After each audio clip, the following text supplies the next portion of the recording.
Time preparing for the perfect score in the Ielts or struggling with time management, we at An Academy offers you our perfect ongoing one-stop solution where the An Academy Ielts platform will certainly boost your listening skills, reading skills, speaking, writing and grammatical skills. Apart from that, we have a top educators with great professional experience in teachings.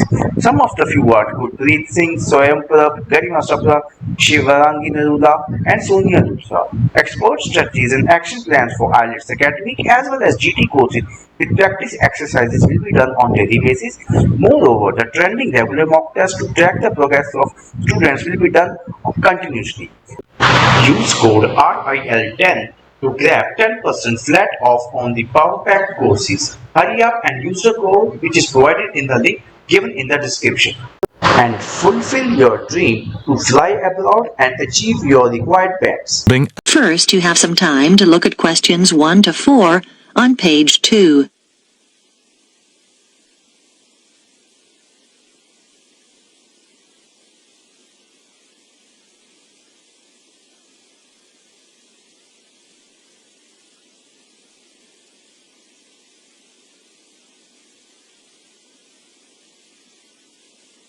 You will see that there is an example that has been done for you. On this occasion only, the conversation relating to this will be played first. College Accommodation Bureau, Darren speaking. How may I help you? Oh, good morning. I'm starting at the college in September and I need to find some accommodation. Right. Well, there are various options. The first one is to stay in college accommodation. That'd be a single room. The first type of accommodation is a single room in the college, so single room has been written in the space. Now we shall begin. You should answer the questions as you listen, because you will not hear the recording a second time. Listen carefully and answer questions 1 to 4. College Accommodation Bureau, Darren speaking. How may I help you? Oh, good morning. I'm starting at the college in September and I need to find some accommodation. Right. Well, there are various options. The first one is to stay in college accommodation. That'd be a single room. How much would that cost? Well, it depends. For a standard room, you're looking at £3,276 for the year. That's just for a room with wash basin. Or £3,834 if you want an ensuite. That's with your own small bathroom. I see. That's more than I expected. It does include heating. That's quite a saving because energy costs can be high, especially in winter. Does it include meals as well? No. All our rooms are self-catering now. There's a shared kitchen on each corridor where you can cook if you want to, or there are plenty of places to eat out on campus. Okay, and you said that's the price for the whole year? Well, you pay annually, but actually it's for 36 weeks. It doesn't include holidays. You have to vacate the room then. Oh, I'd need somewhere to stay in the holidays. I can't afford to go home. The flights are too expensive. Well, there is another option. Several families who either work at the college or have children studying here offer visiting students a room in their homes. Oh? We call this arrangement Home Welcome, and we've still got a few places left at the moment. You pay £150 per week, and that includes breakfast, a packed lunch, and dinner, as well as heating. Is there a contract? Do you have to stay for the whole year? No, it's flexible. It sounds really good, but I'm not sure. I really want to be a little more independent. Before you hear the rest of the conversation, you have some time to look at questions 5 to 10 on page 2.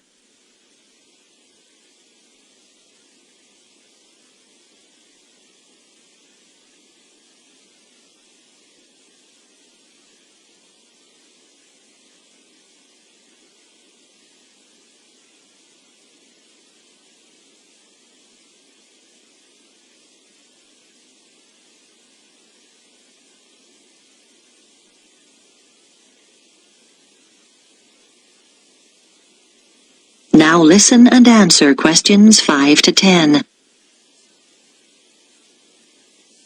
What about finding somewhere to live off campus? Yes, you can rent a property in town privately. You might want to rent a room in a shared house. You'd have a room of your own and share the kitchen and bathroom with other students. What about if I don't want to share? You can get what we call a studio. They're often quite small, but they'll have everything you need. Right. How much would those two options cost? Well, prices vary depending on which part of town the property's in. Generally speaking, the cheapest is around £275 a month for each student. Oh, that's not too bad. Yes, but it can also be as high as £490, and then you'll have to pay all your other bills. What sort of amount would I be looking at for those? Well, last year, students were paying on average about £43 per month each for gas and electricity. This year, it'll probably be somewhere in the region of £48. That's a lot. Yes, they've gone up quite a bit, and on top of that, you have to pay for water, and that'll probably be around £9. That didn't occur to me. And I guess I'd have to pay for transportation, too. That's right. Most of these properties are quite a long way from the college. Oh, it just gets worse and worse. What's the minimum contract on this type of accommodation? 6 months. And you have to pay a deposit. But of course, you can stay there over the holidays. That's true. And you'd have to provide references. They want 2 from someone in this country. I see. But that's not a problem. If you do choose this option, we can't find the property for you. You'd have to go through the estate agent which manages the property for the owner. Right. Thanks. Well, I think I'd like to see what's available privately. Could you give me the estate agent details? That is the end of section 1. You now have half a minute to check your answers.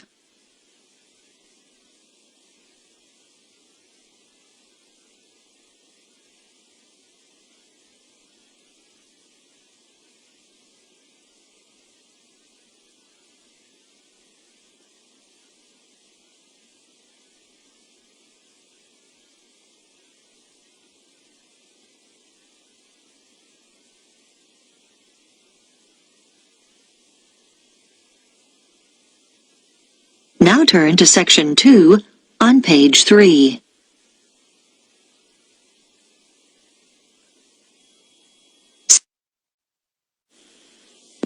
Section 2. You will hear an audio guide introducing visitors to a museum. First, you have some time to look at questions 11 to 15 on page 3.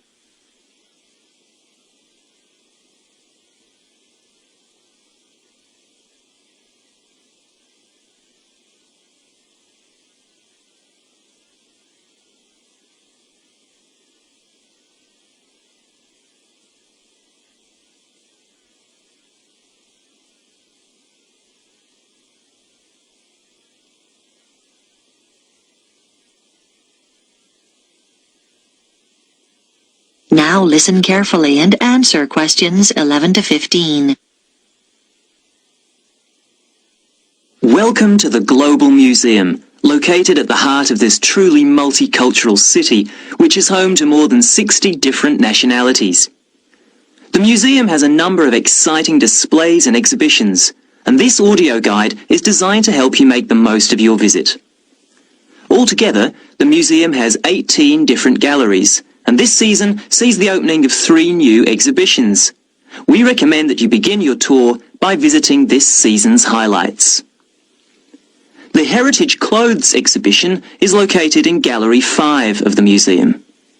People who live in the area have spent 2 years preparing this exhibition, which brings together some of the fascinating garments traditionally worn in their own communities. They research the history of their community's clothing traditions and the customs and rituals associated with them. Altogether, 16 countries are represented, from Ghana to Korea, from Turkey to Nepal. The photographs that accompany each display case were taken by some of the City College students who are studying design, and show the clothes being modelled by the real people who wear them in the course of their everyday lives. Another highlight this season is the exhibition called Toys from the Past, which can be found in Gallery 9. This exhibition, which will appeal to people of all ages, is on tour throughout the country and will be here for 10 weeks only. The exhibits include dolls made over 100 years ago with beautiful porcelain faces and, in some cases, real hair. The collection covers the favourite toys such as wooden train sets from many different generations and provides plenty of interest for children and adults. The gigantic board games, which are laid out on the gallery floor, are one of the most popular activities in the exhibition and should not be missed. This exhibition concludes with a special display of miniature toys. These small objects are on loan from countries all over the world, and in some cases measure no more than a few centimetres. There's a tiny car made from matchsticks, a toy aeroplane complete with pilot and passengers made out of seashells, and some exquisite little buildings no higher than 4 centimetres. Before you hear the rest of the talk, you have some time to look at questions 16 to 20 on pages 3 and 4.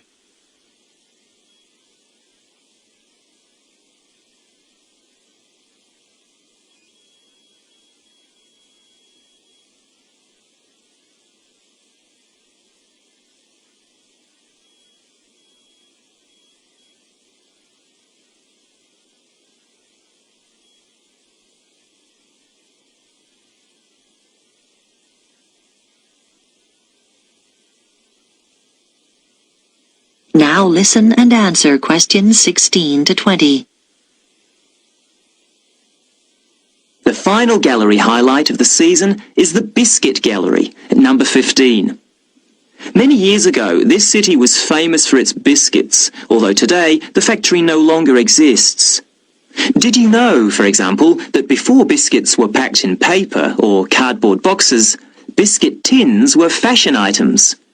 The factory made tins, round, square, triangular, hexagonal, for a whole range of different occasions, to celebrate national events, festivals, famous faces and so on. One fascinating display deals with people's favourite biscuits.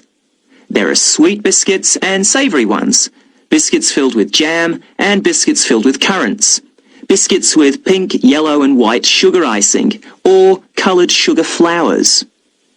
When the factory finally closed, it announced that people's favourite biscuit was not, as you might expect, a chocolate biscuit or one filled with jam and cream, but a plain, savoury one which was eaten with cheese. When you get to the end of the exhibition, there's an entertaining hands-on activity to fill your own biscuit tin. All the biscuits ever produced by the company are piled up on a table along with various tins. The biscuits are made out of thin pieces of wood, but the weight, colours and shapes replicate the original biscuits. Your job is to fill a tin with biscuits so that when the lid is taken off, they sit there as neatly as they did when the job was done by machine. It's not as easy as it looks. If you would like to buy a memento of your visit, there is a museum gift shop selling postcards, souvenirs and handmade pottery next to the information desk on the ground floor. And finally, if you don't want to carry your coats and bags around with you during your visit, please make use of the free lockers provided by the museum. Enjoy your visit. That is the end of section 2. You now have half a minute to check your answers.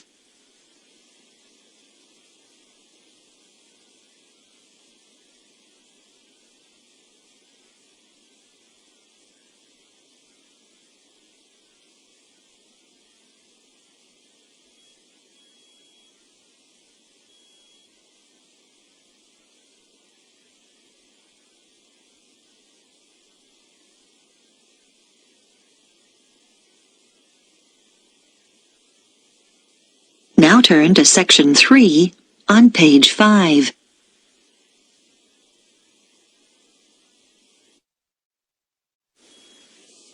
Section 3. You will hear a discussion between a student called Helen and her tutor about an assignment that Helen is working on. First, you have some time to look at questions 21 to 24 on page 5.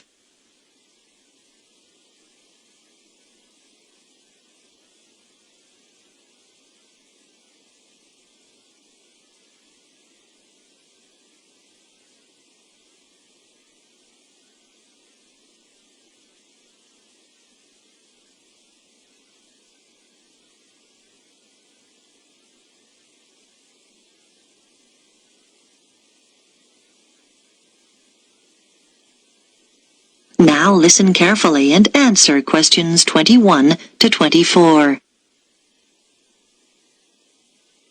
Come in, Helen. How can I help you?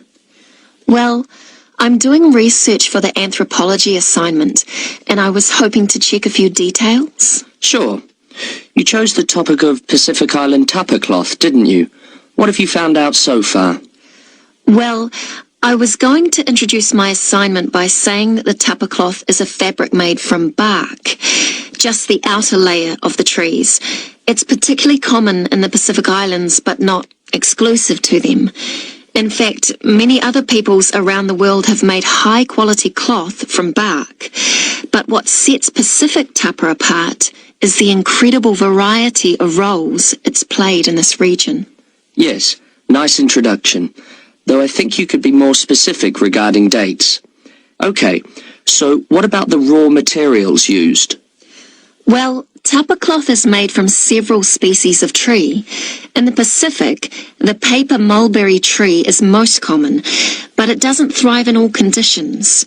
In fact, it wasn't originally found in the islands, but was carried in their canoes by the first migrants.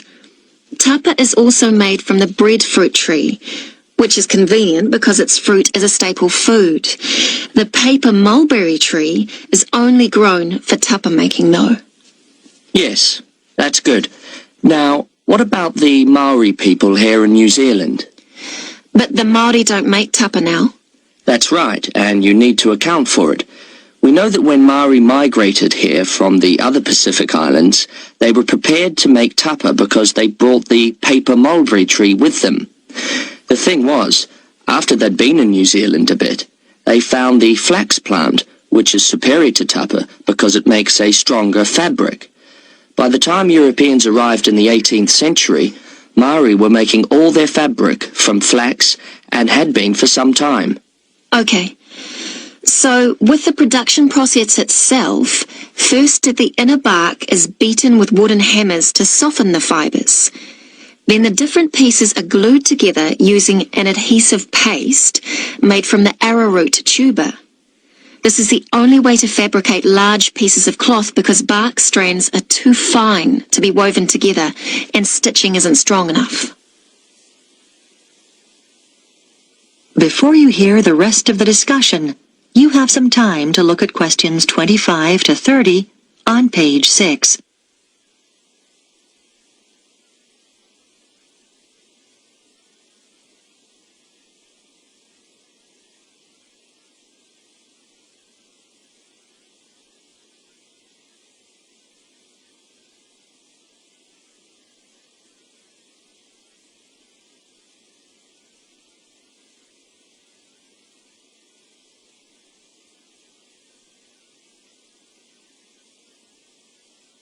Now listen and answer questions 25 to 30. So now you need details about different countries. Where would you start? I think Samoa is the obvious place.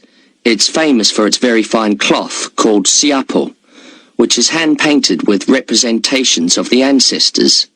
Still today, at the most profound events in life such as births, funerals, weddings, and the investiture of chiefs, Samoans wear siapo robes to add significance and meaning to the ceremony.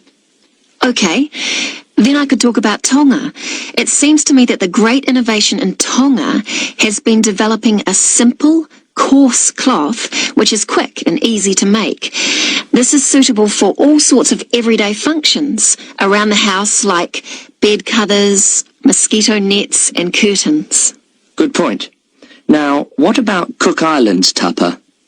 Well, the soil there is poor quality, so the breadfruit tree is often used.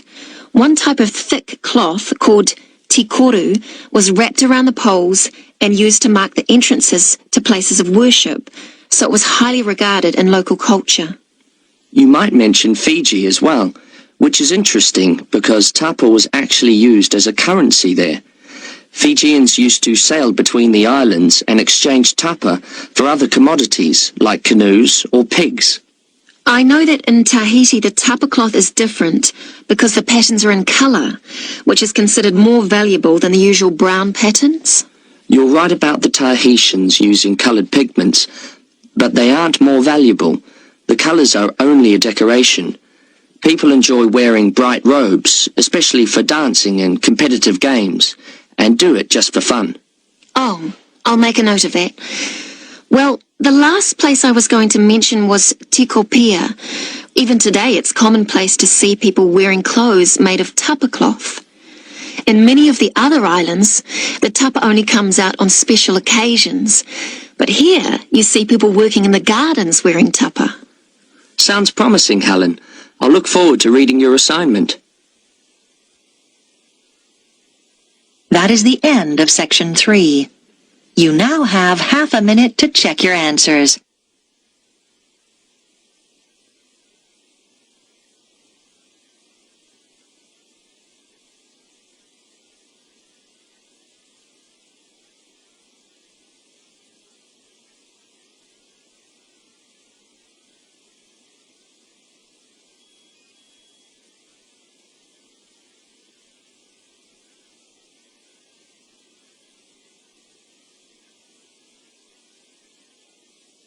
Now turn to section 4 on page 7.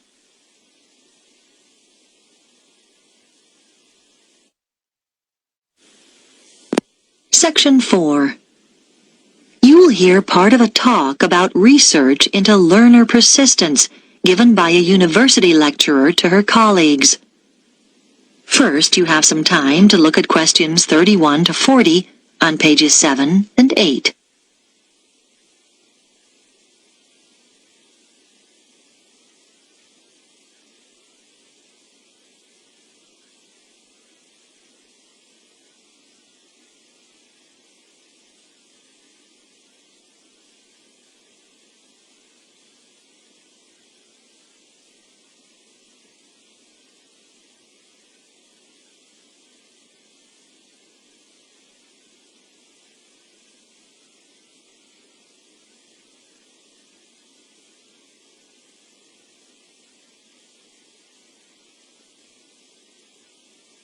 Now listen carefully and answer questions 31 to 40. My talk is about a research study I did over a period of 5 years on learner persistence, why some people stick at academic study better than others.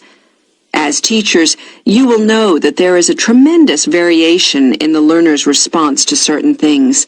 For example, a short period of illness might completely destabilize some students and cause them to give up their degree studies. Other learners might overcome tremendous difficulties to stay the course. I am particularly interested in this second group, who are the ones with learner persistence. What I decided to do was design a research study using a sample of my university's third-year undergraduate students, 295 in all, who obviously had already stayed the course pretty well. The sample was drawn from a range of ages, but there was deliberately a significant number of mature students, and all respondents were living at home in the local region. I wanted to have this element of consistency, not having some coming from outside the area and living in university accommodation. It should be noted, though, that there was significant variation in home background to reflect the variation in our student population. I designed questionnaires which were devised to elicit what their concerns had been as they started the course, and what had sustained them throughout the 3 years. Findings from the first section indicated that their worries when they started varied from financial concerns, though this had not been as strong as I expected, to career prospects. But mature students with children tended to emphasize uncertainties about their relationship with them.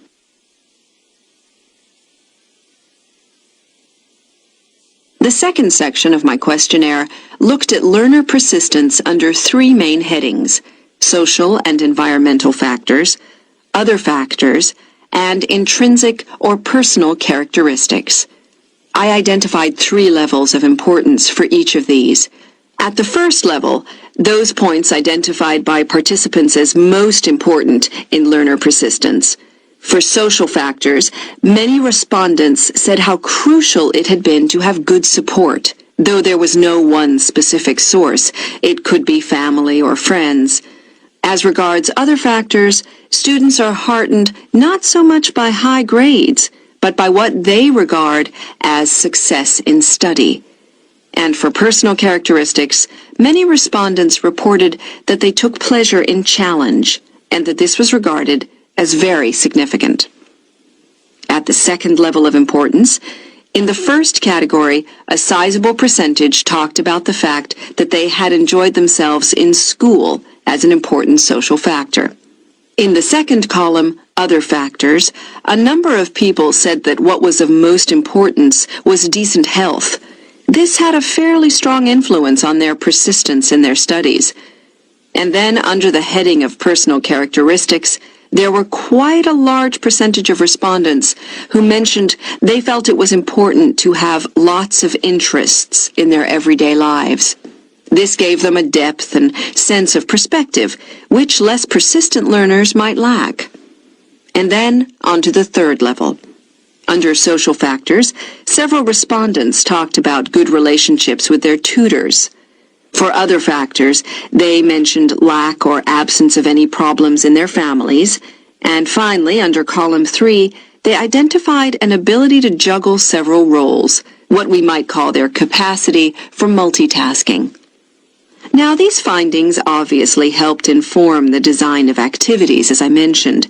But in addition, a number of further recommendations emerged. Firstly, I propose that the department distributes questionnaires to first-year students to help get an idea of their maturity when starting the course. This is really our overriding concern. Secondly, I recommend we look into ways of offering induction courses for some selected students to allow them to take on the role of advisors. We think they are the best people to act in that role. This policy will make support much more accessible to our students. Thirdly, this help is often most needed in the evening and night when offices are closed, and so we should set up online services instead of the more traditional telephone services. Research has shown that these services are actually more accessible to the majority of students. And finally, it is often important to be proactive. If students are not meeting deadlines, then someone should contact them rather than wait for them to come to us. Now, are there any questions about the points